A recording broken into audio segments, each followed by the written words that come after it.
Roadmaps produced by these different organisations all reach the conclusion that SAF will play a significant part in the airline industry reaching net zero carbon emissions by 2050.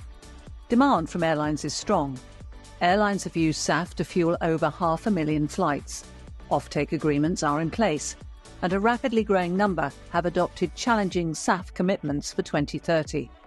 But these demand signals have not resulted in the needed ramping up of production. SAF producers need to put their industry on track to produce 1,000 times current levels. Moreover, demand signals need to be topped up by policy incentives. But what else is missing to ramp up SAF production? The US Inflation Reduction Act made $3 billion in incentives available for SAF, with a further $3 billion in investment through the Grand Challenge. The EU is playing catch-up. But why have so few governments copied this successful approach? A second challenge is technology. 80% of the feedstock for SAF production over the next 5 years will be animal fats, used cooking oil, and industrial grease.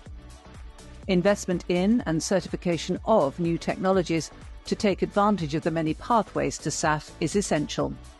At present, public policy support for SAF is primarily mandates, which, without corresponding incentives, risk limited success in generating supply. Governments have a stake in the game. Through ICAO, they agreed that a 5% reduction in aviation CO2 emissions should come from SAF by 2030.